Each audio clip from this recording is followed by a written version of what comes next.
નમસ્કાર બાલ મિત્રો, યુટ્યુબ ચેનલમાં આપનું હાર્દિક સ્વાગત છે.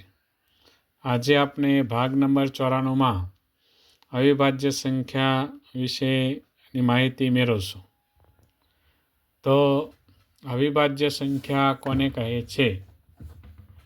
જે સંખ્યાને એક અને તે સંખ્યા પોતે એમ બે જ અવયવો હોય તે સંખ્યાને આપણે અવિભાજ્ય સંખ્યા તરીકે ઓળખીએ છીએ. દાખલા તરીકે 5 અવિભાજ્ય સંખ્યા છે, કારણ કે 5ના જો અવયવ પાડીએ તો આગળ આપણે જોયું તેમ 5ના અવયવ કયા કયા થાય? તો કે 1 અને 5. તો 5ના અવયવમાં એક દરેક સંખ્યાનો અવયવ છે તે, અને બીજો સંખ્યા પોતે. આવી રીતે બે જ અવયવો હોય તેને આપણે અવિભાજ્ય સંખ્યા તરીકે ઓળખીએ છીએ. અહીંયા આપણે 1 થી 100 સંખ્યા સુધીની અવિભાજ્ય સંખ્યાનું વર્ગીકરણ અહીંયા આપેલું છે કે 1 થી 10 વચ્ચે કેટલી અવિભાજ્ય સંખ્યાઓ છે. તો એનું અહીંયા કોષ્ટક છે 2, 3, 5 અને 7. એટલે કુલ 4 અવિભાજ્ય સંખ્યાઓ છે. તેવી જ રીતે 11 થી 20 વચ્ચે 11, 13, 17 અને 19 એમ કુલ 4 અવિભાજ્ય સંખ્યાઓ 11 થી 20ની વચ્ચે છે. તેવી જ રીતે આગળ પણ આપણે જોઈએ તો 21 થી 30, 31 થી 40 આ એના કોષ્ટક પ્રમાણે અવિભાજ્ય સંખ્યાઓ અહીંયા આપેલી છે. અને આ પ્રમાણે હવે આપણે અહીંયા કોષ્ટક આપેલું છે તે પ્રમાણે આપણે આ સંખ્યાઓ સ્વપ્રયત્ન કરીને આપણે શોધવાની છે. તો ચાલો આપણે તે શોધીએ. તો 1 થી 25ની વચ્ચે કુલ કેટલી અવિભાજ્ય સંખ્યાઓ છે? તો અહીંયા આપણે કોષ્ટકમાં પણ હમણાં જોયું કે 1 થી 25માં જોઈએ તો 1 થી 10માં 2, 3, 5 અને 7. 20 સુધીમાં જોઈએ તો 2, 3, 5, 7, 11, 13, 17, 19 અને 23. એટલે કુલ સંખ્યાઓ 9 અવિભાજ્ય સંખ્યાઓ થશે. આપણે આવી રીતે લખી શકીએ 2, 3, 5, 7, 11, 13, 17, 19, 23. કુલ 9 અવિભાજ્ય સંખ્યાઓ થશે. તેવી જ રીતે 1 થી 50ની વચ્ચે કેટલી અવિભાજ્ય સંખ્યાઓ થાય? તો હવે 9 જે છે તે આપણને 25 સુધીની અવિભાજ્ય સંખ્યાઓ શોધી. 25 પછી આપણે આગળ જોઈએ તો 23, પછી 29, 31, 37, 41 ને 47. એટલે કુલ 15 અવિભાજ્ય સંખ્યાઓ 1 થી 50ની વચ્ચે થાય. તે પણ આપણે આવી રીતે લખી શકીએ અને ગણતરી કરીને પણ આપણે કરી શકીએ છીએ. ત્યારબાદ 1 થી 75ની વચ્ચેની અવિભાજ્ય સંખ્યાઓ શોધો.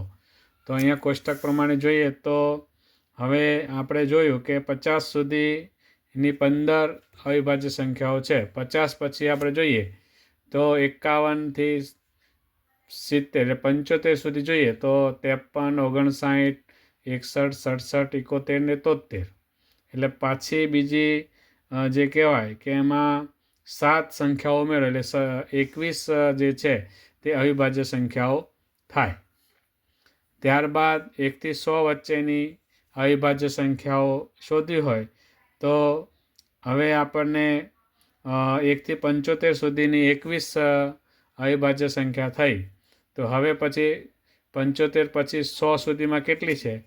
તો અહીંયા જોઈએ તો 75 પછી આ 79, એટલે 1, 2, 3 ને 4. એટલે 21 ને 4 એટલે 25 અવિભાજ્ય સંખ્યાઓ 1 થી 100 વચ્ચે આવે. પછીનો પ્રશ્ન છે 50 થી 100 વચ્ચેની અવિભાજ્ય સંખ્યાઓ કેટલી થાય?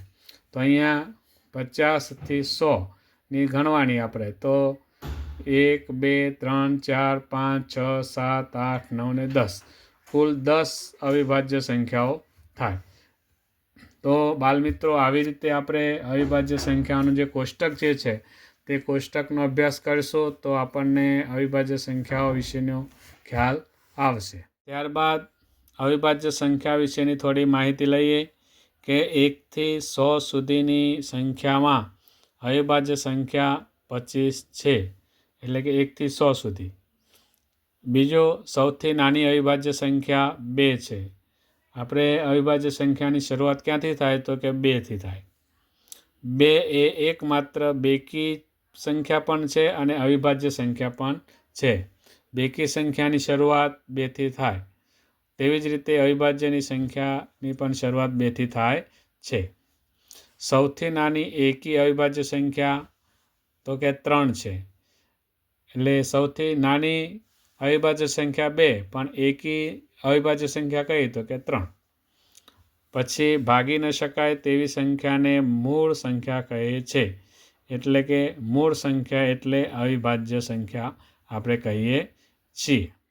વિભાજ્ય સંખ્યા, જેમ અવિભાજ્ય સંખ્યા છે તેવી જ રીતે વિભાજ્ય સંખ્યાની વાત કરીએ તો જે સંખ્યાને 2 કરતાં વધારે અવયવો હોય તે સંખ્યાને વિભાજ્ય સંખ્યા કહે છે. દાખલા તરીકે 8, તો 8 જે સંખ્યા જે છે તે વિભાજ્ય છે, કારણ કે 8ના અવયવો કયા કયા થાય તો કે 1, 2, 4 અને 8, એટલે કુલ 4 અવયવ છે.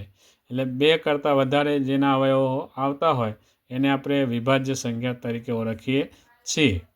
સૌથી નાની 1થી 100 સુધીની સંખ્યામાં વિભાજ્ય સંખ્યા કેટલી છે એટલે 74 છે.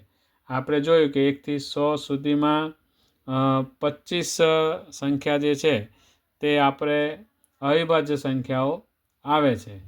તો 1થી 100 સુધીમાં વિભાજ્ય સંખ્યા કેટલી તો 74 થાય. હવે આપણને એમ થાય કે 74 ને 25 તો 99 થાય. તો 100 સંખ્યામાં તો 1 જે છે તે એક જે સંખ્યા છે તે વિભાજ્ય પણ નથી અને અવિભાજ્ય પણ નથી. એને આપણે તટસ્થ સંખ્યા તરીકે ઓળખીએ છીએ. એટલે 99 ને 100 એટલે પૂરી 100 સંખ્યા થઈ જાય. સૌથી નાની વિભાજ્ય સંખ્યા તો કે 4 છે, બરાબર. એટલે આ બીજી કે જેને ભાગી શકાય તેવી સંખ્યાને આપણે સંયુક્ત સંખ્યા કહીએ છીએ. વિભાજ્ય સંખ્યાને આપણે સંયુક્ત સંખ્યા તરીકે પણ ઓળખીએ છીએ. આવી ખાલી જગ્યા પૂછાય તો એમાં શબ્દ આપણે જે વિભાજ્ય સંખ્યાનો બીજો પર્યાય શબ્દ જે છે તે સંયુક્ત સંખ્યા પણ આપણે એને કહીએ છીએ. નોંધ કે 1 એ વિભાજ્ય કે અવિભાજ્ય સંખ્યા નથી, જે હમણાં આપણે કીધું તેવી રીતે કે વિશિષ્ટ સંખ્યા છે કે જેને વિભાજ્યમાં પણ ગણાતી નથી અને અવિભાજ્યમાં પણ ગણાતી નથી. ત્યારબાદ સહમૂળ સંખ્યા.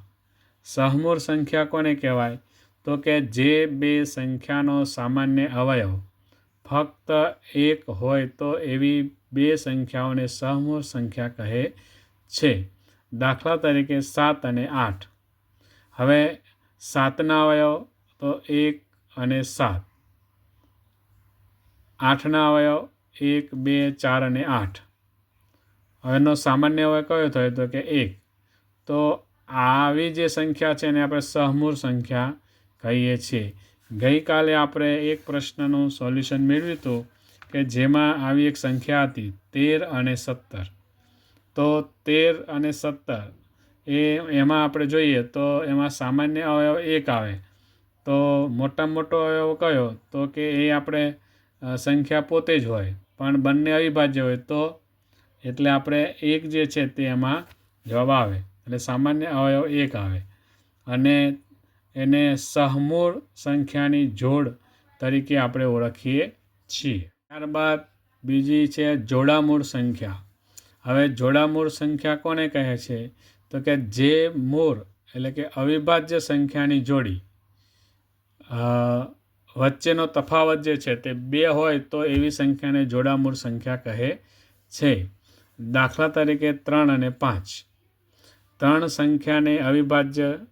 સંખ્યા અવિભાજ્ય છે, જ્યારે 5 પણ અવિભાજ્ય છે. બંને સંખ્યાઓ અવિભાજ્ય છે અને તેનો જે તફાવત છે તે 2 છે.